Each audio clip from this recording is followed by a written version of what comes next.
لا إله إلا الله وحده لا شريك له ونشهد أن سيدنا ومولانا محمدا عبده ورسوله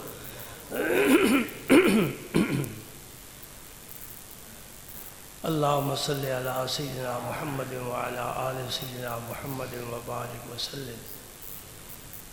أما بعد فأعوذ بالله من الشيطان الرجيم. بسم الله الرحمن الرحيم. إن الله وملائكته يصلون على النبي يا أيها الذين آمنوا صلوا عليه وسلموا تسليما. اللهم صل وسلم على رسولك الكريم وآله الطاهرين اغفر وارحم وأنت خير.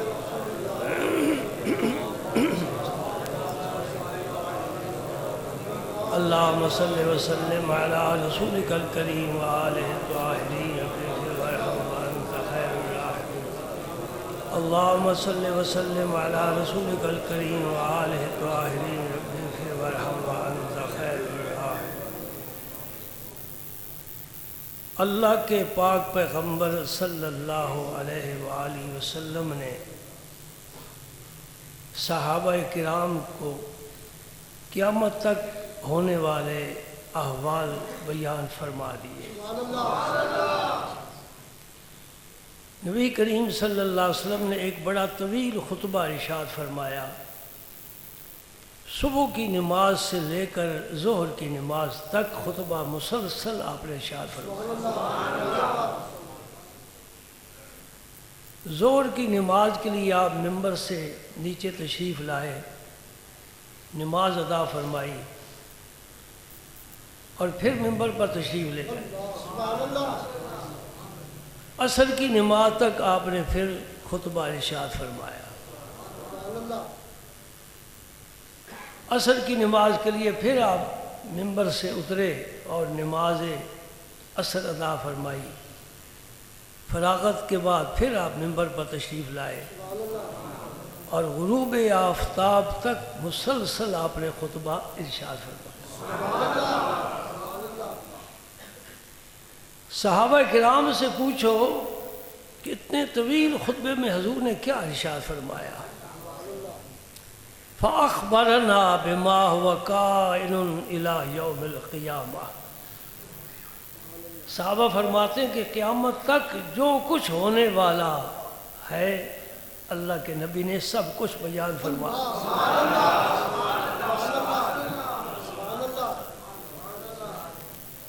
آپ نے اپنی حیات طیبہ میں سب سے طویل خطبہ بس ایک ہی ارشاد فرمایا اور صحابہ کرام کو ان فتنوں کے بارے میں آگاہ کیا جو مرور زمانہ سے جب اسلام کی آثار مدھم ہو جائیں گے بلکہ مٹنے شروع ہو جائیں گے، اس وقت فتنے پیدا ہوں گے. ان کے متعلق حضور نے آگاہ فرمایا. داد دینی چاہیے سامعین کو جو پورا دن یہ خطبہ سننے کا حوصلہ رکھتے ہیں. یہ ذوق شوق نہ ہو تو پھر خطبہ دینے والا خطبہ بھی نہیں دیتا، وہ مسائل بھی نہیں بیان کرتا. الحمدللہ بہت سی احادیث میں آپ صلی اللہ علیہ وسلم نے فتنوں کے بارے میں بلکہ احادیث میں مستقل ایک باب محدثین نے قائم کیا ہے فتنوں کے بارے میں.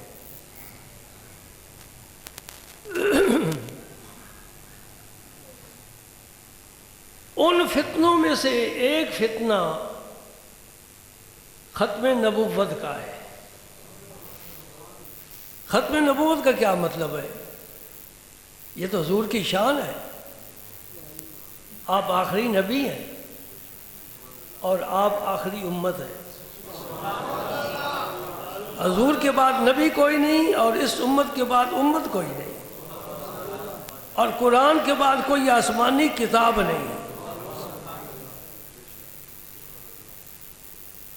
ختم نبوت کا مطلب یہ ہے کہ وہ لوگ جو نبوت کے سرکار کی نبوت کے بعد بھی نبوت کا امکان رکھتے ہیں بلکہ خود نبی بننے کی کوشش کرتے ہیں. ان کے بارے میں حضور نے فرمایا کہ 30 دجال ہوں گے۔ دجال دجل سے ہے، دجل کا معنی ہے فریب، اور دجال کا معنی فریب دینے والا، بلکہ یہ مبالغے کا صیغہ ہے، بہت زیادہ فریب دینے والا، دھوکہ دینے والا امت کو۔ فرمایا 30 دجال ہوں گے، اور سب یہ گمان کریں گے کہ ہم نبی ہیں۔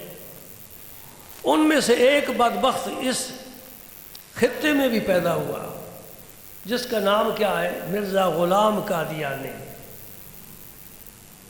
اس کے نام کے ساتھ احمد کا اسم مبارک لگانا اس اسم پاک کی توہین ہے، اس لیے اسے جب بھی کہو مرزا غلام قادیانی کہو۔ اور ایک بات میں پہلے آپ کو بتانا چاہتا ہوں، آپ تاریخ سے واقف ہیں، پڑھ بھی سکتے ہو، کچھ لوگ دیکھنے والے بھی ہیں، حالات جو پرانے لوگ ہیں۔ اس خطے میں انگریز کے آنے سے پہلے کوئی فتنہ نہیں تھا، تاریخ کا مطالعہ کر لو۔ اس خطے میں انگریز نے قدم رکھا، ایسی نحوست پھیلی، کچھ اس نے فتنے شروع کیے، کچھ شیطان نے پھر ان کے ساتھ مل کر اور فتنے شروع کر دیے۔ یہ جو نبوت کا منکر ہے، یہ بھی انگریز کا لگایا ہوا پودا ہے۔ میں تاریخ میں نہیں جاتا، میرا موضوع اور ہے، صرف تمہیں یہ بتانا چاہتا ہوں کہ ایک فتنہ یہ فتنہ ہے، اور اس نے بڑے بڑے دماغوں کو معوف کیا ہے، بڑے بڑے دلوں پر اس نے اپنا قبضہ کیا ہے۔ لکھے پڑھے لوگ، کچھ لکھے پڑھے لوگ بھی بے وقوف ہوتے ہیں۔ عقل الگ چیز ہے، کالجوں کی تعلیم الگ چیز ہے۔ ایک عقل ہوتی ہے جو فرعون کی ہے، ایک عقل وہ ہے جو موسیٰ علیہ السلام کی ہے۔ ابو جہل بھی ابو الحکم کہلاتا تھا کہ میں بڑا دانا ہوں۔ رسول اللہ نے فرمایا دانائی تو میں لے کر آیا ہوں، تو جاہلوں کا باپ ہے، تیرے پاس کہاں سے علم اور حکمت آ گئی؟ وَيُعَلِّمُهُمُ الْكِتَابَ وَالْحِكْمَةَ، کتاب سے مراد قرآن پاک ہے۔ اللہ پاک فرماتا ہے میرا نبی قرآن پاک بھی کی تعلیم دیتا ہے اور حکمت و دانائی کی بھی تعلیم دیتا ہے۔ رسول اللہ نے جو دانائی کی تعلیم دی ہے، کائنات میں تمہیں کوئی بھی پیغمبر بھی کوئی نہیں ملے گا، اس لیے کہ یہ جامع تعلیم ہے۔ انبیاء کرام کی تعلیم محدود رہی ہے۔ محدود کا کیا مطلب ہے؟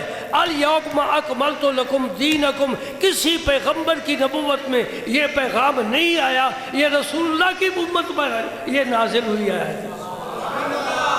الیوم اکملت لکم دینکم واتممت علیکم نعمتی، میں نے اپنی نعمت تم پر مکمل کر دی ہے۔ وَرَضِيتُ لَكُمُ الْإِسْلَامَ دِينًا، اور اسلام کو میں نے بحیثیت دین کے تمہارے لیے پسند کیا ہے۔ سبحان اللہ۔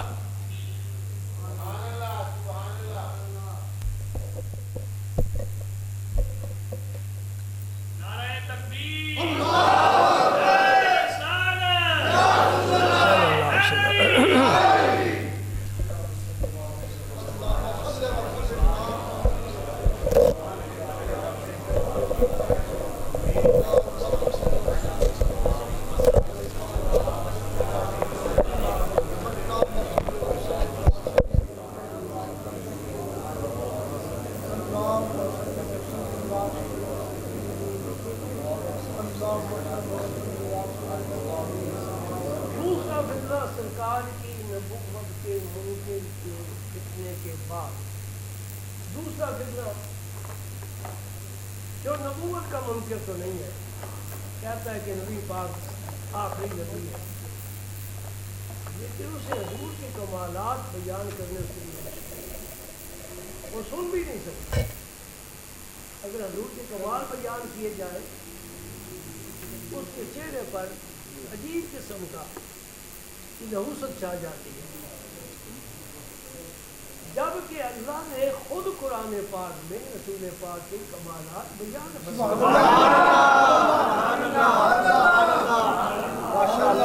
بلکہ اگر میں یہ ایک جملہ کہوں نا تو بڑا جھوٹ ہوگا۔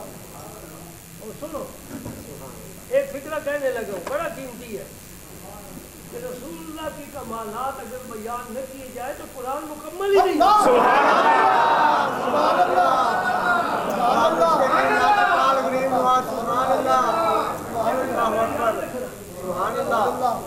رسول کریم کی کمالات کو قرآن نے بیان کیا ہے، ایک جگہ نہیں، کتنے مقامات پر حضور کی شان بیان ہوئی ہے کہ نہیں؟ اللہ تعالیٰ نے جو نعمت عطا فرمائی ان کا ذکر فرمایا، نبی پاک کو جو مقام محمود عطا فرمائے گا اس کا ذکر فرمایا۔ بلکہ کمال یہ ہے کہ جس شہر میں رسول پاک چلتے پھرتے ہیں، گلیوں میں آتے جاتے ہیں، عرش والا کہتا ہے میرے حبیب میں تیرے شہر کی قسم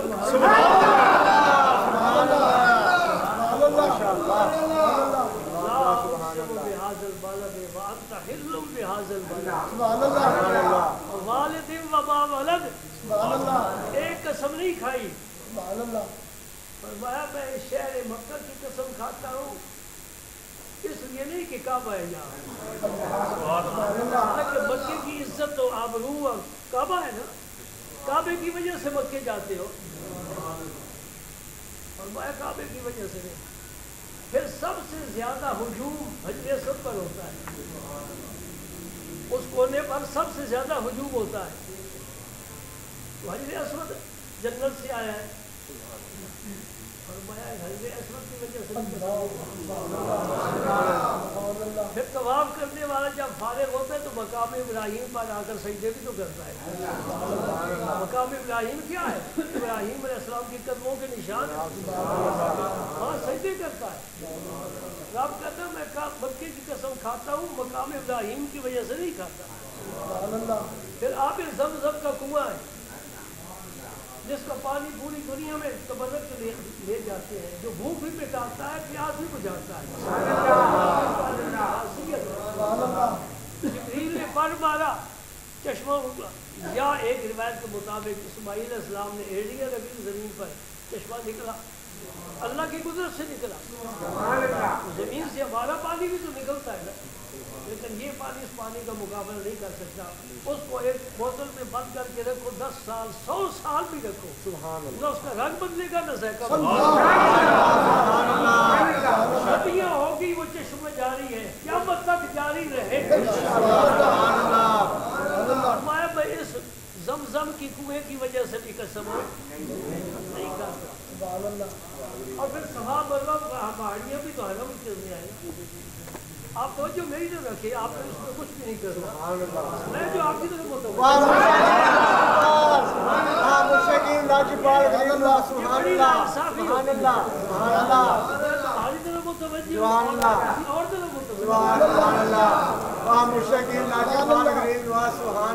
دوستی کے اصول ہے نا، اس کے یہ خلاف ہے۔ مقام ابراہیم، اس کے بعد زمزم، اس کے بعد صفا مروہ۔ صفا مروہ پہاڑی کے بارے فرمایا ان صفا والمروہ من شعائر اللہ۔ اصل نمازی جو ہے کہ تم ہو، جو بعد میں آتے ہیں یہ 2 رکعت والے ہوتے ہیں، اس لیے سپیکر ان کے لیے چاہیے، تمہارے لیے بیت اللہ۔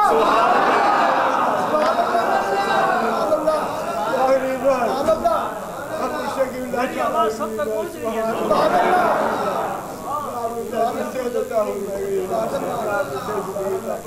لوگ مجھے بوڑھا کہتے ہیں، میں جوان ہوں۔ اللہ نے اپنے حبیب کی ثنا کروانی ہے، میں نے رب کے دین کو بیان کرنا۔ الحمدللہ میری کسی میں گزری ہے، اللہ تعالیٰ قبول فرمائے۔ ان صفا والمروہ من شعائر اللہ، یہ پہاڑی وہ پہاڑی، یہ صفا وہ مروہ۔ حضرت حاجرہ یہاں دوڑی ہیں، مجھے یہ بڑا اس کا دوڑنا پیارا لگا ہے۔ قیامت تک ہر عالم دوڑے گا، ہر فقیہ دوڑے گا، ہر محدث مفسر دوڑے گا، ہر ولی دوڑے گا، حتیٰ کہ نبی بھی دوڑے گا۔ میری نشانی ہے، لہٰذا تیری نشانی ہے تو اس کی وجہ سے قسم کھاتا ہے، نہیں اس کی وجہ سے نہیں قسم کھاتا۔ پھر کیا وجہ ہے؟ فرمایا میرا حبیب یہاں ہے۔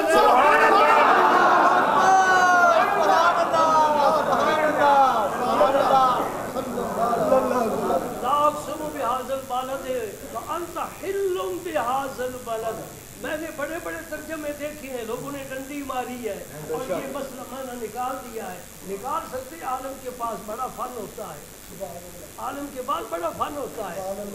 وہ جھوٹ کو سچ ثابت کرنا چاہے تو کر سکتا ہے، اور سچ کو مٹی ڈالنا چاہے تو ڈال سکتا ہے. عالم یہ ہوا، لیکن وہ علماء سو ہے، علماء حق نہیں ہے. یہ حدیث سناؤں آپ کو. نبی کریم صلی اللہ علیہ وسلم نے فرمایا بہترین لوگ بھی علماء ہیں اور بدترین لوگ بھی علماء ہیں.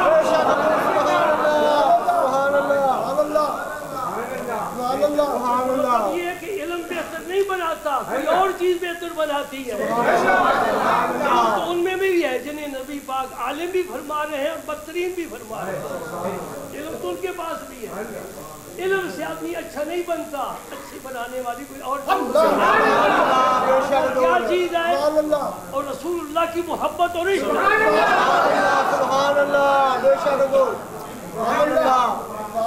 جن کے سینے میں وہ چنگاری کو رکھنے والا رکھتا ہے نا، عالم بھی ہوتے ہیں. ان سے ہی فتنے پیدا ہوں گے اور ان میں ہی ختم ہوں گے. کوئی جاہل آج دن تک فتنہ نہیں پیدا کر سکا. علم والے فتنہ پیدا کرتے ہیں، اس لیے کہ جاہل کو پتہ ہی نہیں. عالم کو پتہ ہے یہ چور دروازہ ہے، عالم کو پتہ ہے. علماء فتنے پیدا کرتے ہیں. اللہ تعالیٰ بچائے. کھائی نا قسم جس کی مکہ کی، اس کی قسم جہاں 360 بت ہے اور حرم میں ہے، کعبے کے پاس ہے. اللہ کے شریک ٹھہرائے ہوئے. فرمایا میں ان کی پرواہ نہیں کرتا، میں نے تمہارے حبیب کی بات کرتا ہوں، کی بات کرتا ہوں. ان کا آنا جانا ان گلیوں میں ہے، مجھے یہ شہر بڑا پیارا لگتا ہے. اس سے وہ بحاظ البالد ہے، وانت حل بحاظ البالد ووالد وما ولد. میں والد کی بھی قسم کھاتا ہوں، اس سے بیٹے کی بھی قسم کھاتا ہوں.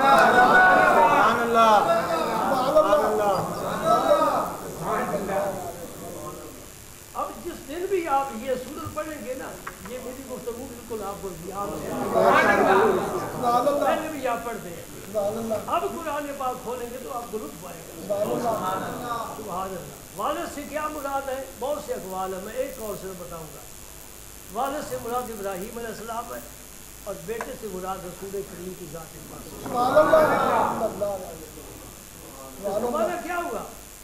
پیارے بس ذات تو تیری ہے، میرے پیش نظر تیری وجہ سے میں تیرے باپ ابراہیم کی بھی قسم کھاتا ہوں.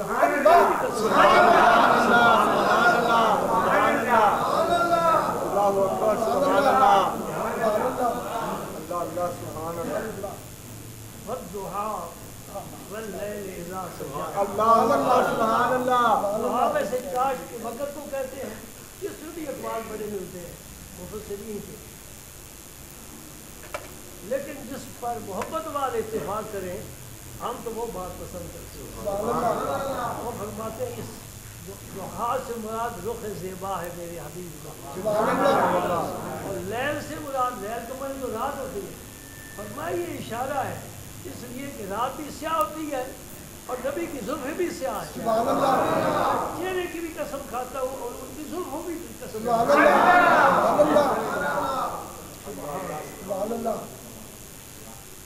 والا عمروں کا. اے حبیب مجھے آپ کی پاک زندگی کی قسم،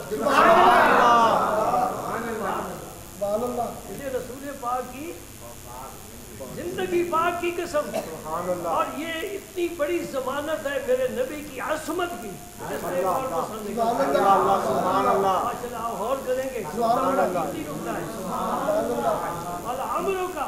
اے میرے حبیب مجھے تیری زندگی کی قسم. اس کا معنی یہ کہ تیری زندگی اتنی پاکیزہ ہے کہ میں قسم کھا سکوں.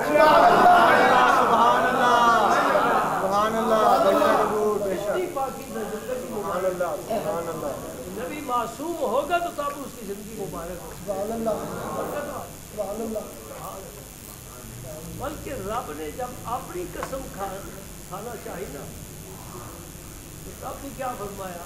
فلا و رب کا اے میرے حبیب مجھے تیرے رب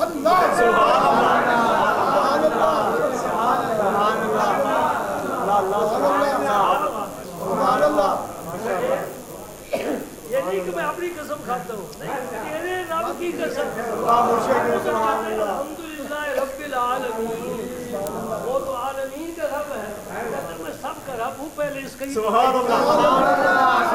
وجہ سے سب کا رب، اس کے تو خیر سب کا رب ہے۔ میں یہ صرف ضمن بات کرنا چاہتا ہوں کہ سرکار کی عظمت کی بات نہ وہ کرتے ہیں اور نہیں سنتے ہیں۔ اس وقت ناخوانی کا بڑا عروج ہے، شباب پر پہنچی ہے، پوری رات لوگ بیٹھے رہتے ہیں، نعتیں سنتے ہیں، نعتیں پڑھنے والے نعتیں پڑھتے ہیں، حضور کی تعریف ہے، ہم کیوں کہیں، کیوں تنقید کریں؟ لیکن یہ تو ہم کو حق پہنچتا ہے نا، نعت میں کوئی اگر ایسا مصرع آ جائے جو اللہ تعالیٰ کی شان کے لائق نہ ہو، یہ رسول کریم کی شان کے لائق نہ ہو، وہ مصرع نعت کہلانے کا حقدار ہی نہیں۔ اس نعت کو ہم نعت نہیں کہیں گے، اور اگر الفاظ بڑے اچھے ہیں لیکن لہجہ بھی تو دیکھنا پڑتا ہے نا، وہ فلمی دنیا سے وعدہ کے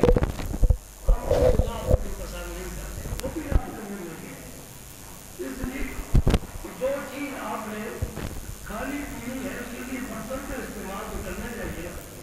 یہ لہجہ، یہ آواز، یہ قسم کا برتن ہے جس میں آپ نعت سکھا کر لوگوں کی کاموں کے سبوت کر رہے ہیں۔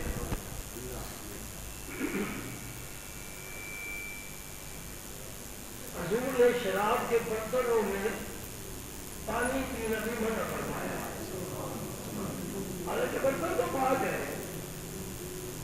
آپ کے dinner set, water set, tea set الگ الگ ہے نا۔ اب مہمان کے سامنے آپ پانی رکھتے ہیں جگ میں ڈال کر، لوٹے میں نہیں، لوٹا خاص ہونے کو۔ سبحان اللہ، سبحان اللہ۔ لیکن اس کی شکل جو ہے نا وہ طہارت خانے والے لوٹے کے ساتھ ملتی ہے۔ میری بات پر ذرا توجہ کریں۔ سبحان اللہ۔ میں خانی کا انکار نہیں کرتا، یہ تمہاری غذا ہے، لیکن میں کہتا ہوں کہ لوٹے میں دودھ ڈال کے ہمیں نہ پلاؤ۔ اللہ، سبحان اللہ، سبحان اللہ، بے شک بے شک، سبحان اللہ، جناب سبحان اللہ، بے شک۔ اور پھر اس وجہ سے بعض لوگ کہتے ہیں کہ یہ شرکی علاقے کرتے ہیں۔ باقی ہم بھی تسلیم کرتے ہیں کہ بعض نعت خانوں کی نعت میں شرک کی آمیزش ہوتی ہے، ہم اس ملاوٹ کو پسند نہیں کرتے۔ بے شک سبحان اللہ۔ کسی ایک نعت خان کی کسی ایک نعت یا نعت کے ایک شعر کی وجہ سے مطلقاً کہتے ہیں کہ یہ شرکی نعتیں پڑھتے ہیں۔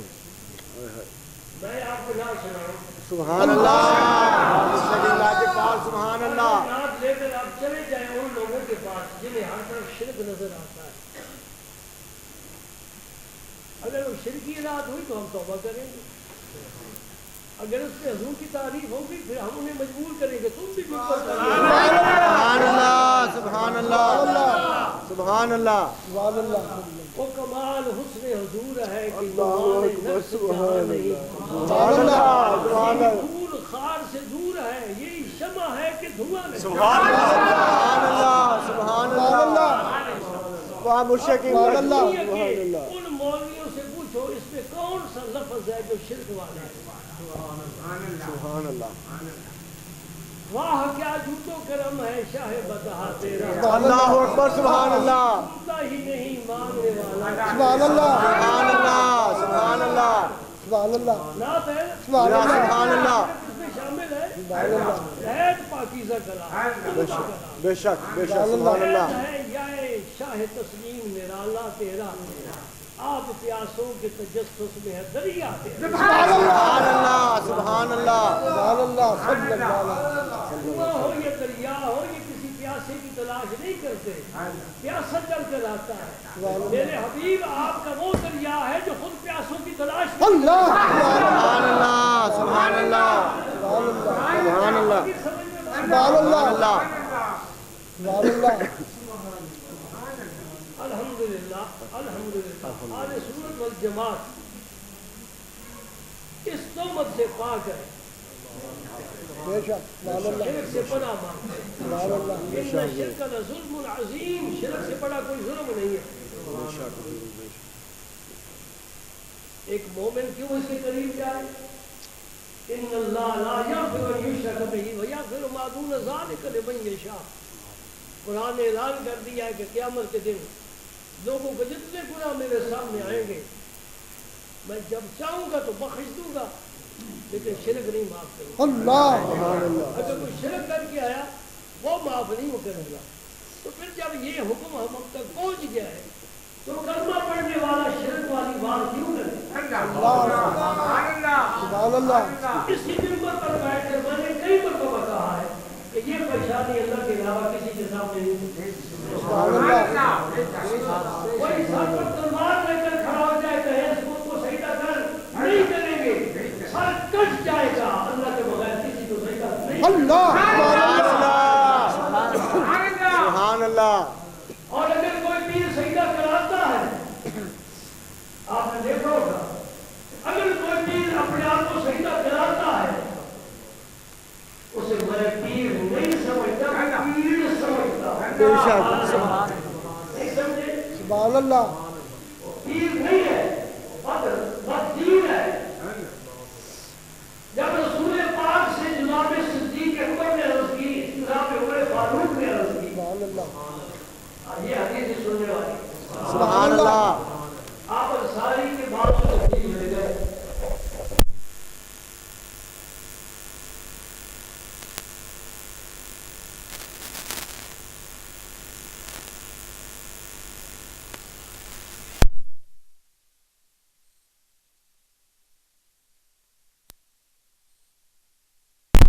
سبحان اللہ سبحان اللہ۔ کوئی مٹی ڈالنے والا ڈالتا رہے، اپنے چہرے پر ڈالے گا۔ وہاں ایک دور تھا اور ایک بد بست تھا، اس کا مالک اس کے قریب نہیں جا سکتا تھا۔ وہ ایک کونے میں کھڑا بڑا غصے کے ساتھ پاگل ہوئی۔ نبی کریم جب اس بات کو تشریف لے گئے تو مالک نے کیا سنا کہ بالکل ہماری بات کو مانتا ہی نہیں، بنتا تھا مانے مگر بات ان کو تو ماننی چاہیے۔ بندہ رب کا بندہ رب کی بات نہ مانے تو الگ بات ہے، جانور کو تو ماننا چاہیے۔ اللہ اللہ سمجھے بات میری نہیں سمجھے؟ نہ ماننے والوں میں ہمارا بھی شمار ہوتا ہے، یہ نہ سمجھو۔ اور وہ گزر گئے جو ماننے والے تھے، وہ فرشتہ سے بات ہوتا ہے۔ نبی کریم صلی اللہ علیہ وسلم سیدھا حضور کی طرف چلے، صحابہ کی حضور یہ پاگل ہے، یہ اذیت ہو جائے گا، آپ نے کسی کی نہیں سنے، کیوں سنے؟ امت ہی ہے یہ نبی ہے، اور حضور کو پہچانتا ہے۔ حضور سیدھا حضور کی طرف چلے گئے۔ لیجیے قاضی ریاض رحمۃ اللہ علیہ شفا شریف میں لکھتے ہیں، شیخ عبد الحق محدث دہلوی مدارج العلوم میں لکھتے ہیں، اس اونٹ نے حضور کو سجدہ کیا۔ یعنی یہ پریشانی حضور کے سامنے زمین پر رکھ دی۔ حضور نے نکیل منگائی، وہ ڈوری جو ناک میں ڈالی جاتی ہے، آپ نے اس کی ناک میں ڈوری ڈالی۔ اس وقت صدیق اکبر عمر فاروق کو بڑی ادا پسند ہے ہوگی کہ اونٹ تیری کون سی کلسی تھی؟ میں نے کہا نبی نے سب سیدھی کر دی۔ انہوں نے اس کی یا رسول اللہ ہمیں بھی سجدے کی اجازت دو، اگر کیا ہم سجدہ کرتا ہے ہمیں بھی سجدے کی اجازت دو، کیونکہ حج پیشانی میں بڑے سجدے تڑپ رہے ہیں۔ سبحان اللہ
شرک ہے اللہ کے سب وہاں جا کر وہ بھی یہی قبول کرتے ہیں اور یہ کرتے ہیں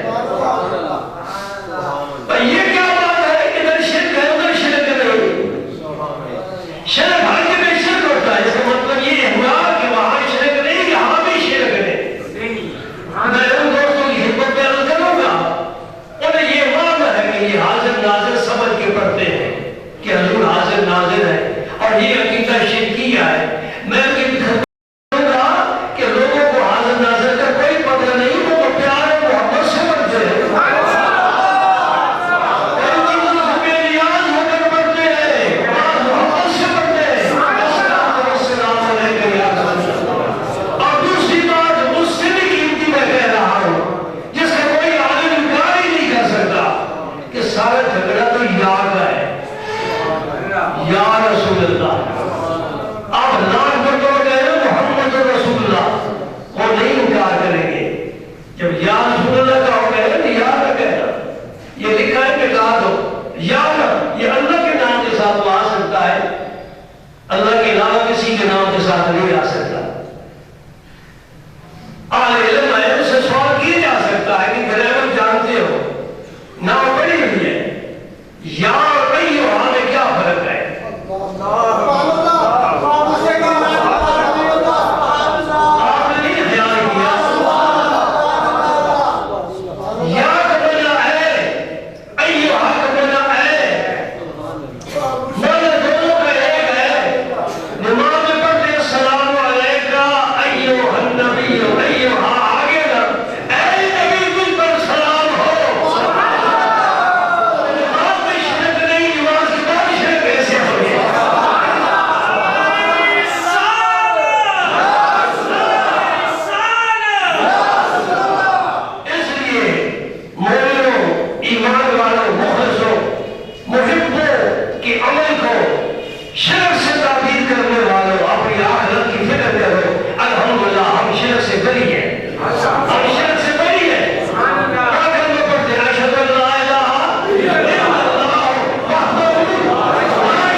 یہ تمہارے بنیاد بھی مسئلہ ہے معاشرہ غلام بڑا ہمارا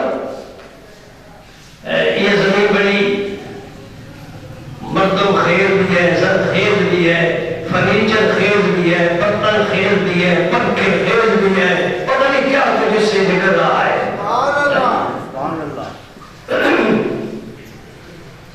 اللہ اللہ گجرات سے یہ مسئلہ نکلا ہے اور پھیل گیا ہے کہ نبی مرنے کے بعد مٹی میں مل جاتا ہے یہ گجرات کا مسئلہ ہے ہمارا نہیں بیٹھے گجرات میں لیکن اللہ نے ہمیں اس فتنے سے شر سے بچایا ہے ہمارا عقیدہ حیات النبی کا ہے ہمارا عقیدہ کیا ہے کیا عقیدہ ہے تو زندہ ہے اللہ تو زندہ ہے اللہ تیرے چشم آدم سے چھپ جانے والے اے سورج روزانہ دور جاتا ہے تو کیا کہتے ہیں فنا ہو گیا تو سو پھر آگے سلام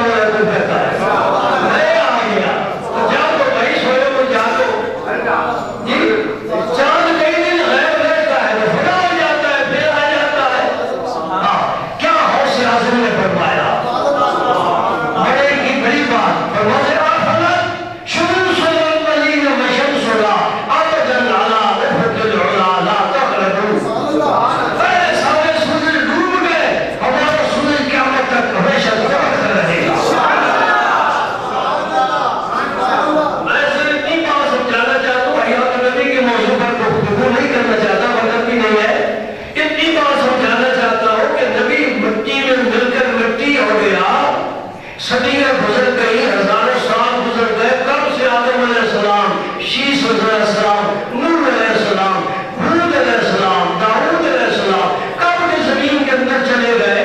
جب میرے آقا معراج میں تشریف لے جا رہے ہیں، انہیں کس نے ٹیلی فون کیا ہے کہ تم بھی آ جاؤ؟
جس کا رزق حلال نہیں اسے سجدہ نصیب نہیں،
کہاں سے چلے کہاں پہنچے، سفر جاری ہے، وقت ختم ہو گیا. اللہ پاک مجھے اور آپ کو ولیوں کی محبت نصیب فرمائے، صحبت نصیب فرمائے، صحبت نصیب فرمائے. دوستوں میں ایک بات ہے کہ پھر آپ سے جانا چاہتا ہوں، میں صحبت کا لفظ اکثر استعمال کرتا ہوں.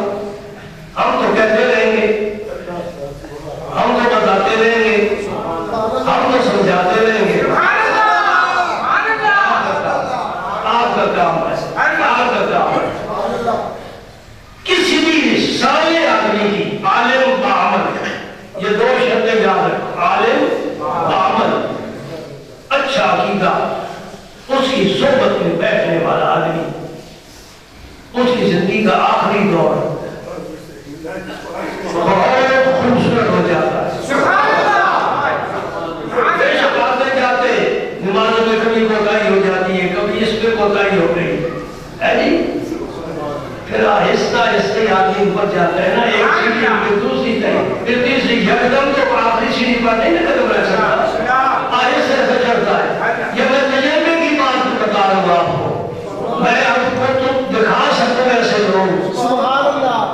پہلے آخری زندگی کی دور میں توبہ نصیب ہوتی ہے، گناہوں سے نفرت ہو جاتی ہے، اور رجوع اللہ نصیب ہو جاتا ہے.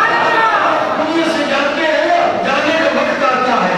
یہ خاص بات ہے، جب دنیا سے جانے کا وقت آتا ہے تو پھر وہ چارپائی پر لیٹے ہوتے ہیں، فرشتے آتے ہیں. ایک اسرائیل میں کا فرشتوں کی جماعت آتی ہے اور آ کر کیا کہتی ہے، یا ایتھا النفس المطمئنہ ارجعی الی ربک راضیۃ مرضیہ فادخلی فی عبادی وادخلی جنتی. اے نفس مطمئنہ، چل واپس، چل واپس. سبحان اللہ. اس سے پتہ چلا ہم یہاں کے رہنے والے نہیں، کہیں اور سے آئے تھے، تم واپس آ گئے. ارجعی، لوٹ جا، لوٹ جا. اس سے پہلے جو یہاں رہنے والا اسے تو میں نہیں لوٹ جا، بعد سے آئے اسی میں لوٹ جا اپنے گھر، اپنے شہر، اپنے دفتر، اپنی فیکٹری میں لوٹ جا. اللہ پاک فرماتے ہیں فرشتے کہیں گے ارجعی الی ربک. اس کا مطلب اللہ کی طرف سے آئے تھے اور فرشتے نے آپ پھر اللہ کی طرف لوٹ جا. ہماری وہ منزل ہے. اور کس حال میں، کس حال میں، راضیۃ مرضیہ. تیرا رب تجھ سے راضی ہے اور تو اپنے رب سے راضی ہے. یہ ہے مومن کی زندگی. اس کو فوز عظیم کہا گیا ہے. قد افلح من تزکا، یہ ہے جس نے کامیابی حاصل کی. ارجعی الی ربک راضیۃ مرضیہ. پھر فرشتے کہیں گے فادخلی، اللہ پاک فرمائے فادخلی فی عبادی، میرے بندوں میں، میرے بندے میں شامل ہو جائے. میرے بندے، یہ نبی ہے، یہ صحابہ ہے، یہ نبی ہے، یہ غوث قطب ہے، یہ میرے بندے ہیں جو آ چکے ہیں، تم بھی شامل ہو جاؤ. فادخلی جنتی.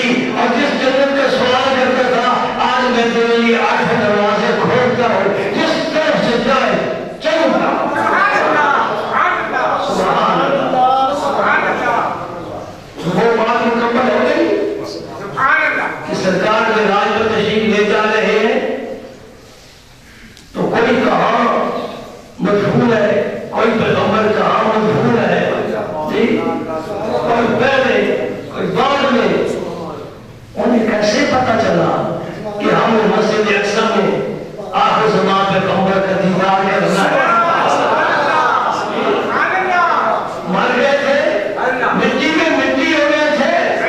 اللہ کے بندے عقل کے علم کے ساتھ عقل کی ضرورت. وہ سارے آئے گے نا، آئے نا، 1.25 لاکھ نبی آئے. نمازیں پڑھی حضور کے پیچھے، اور جب رخصت ہوئے سرکار، چونکہ انہوں نے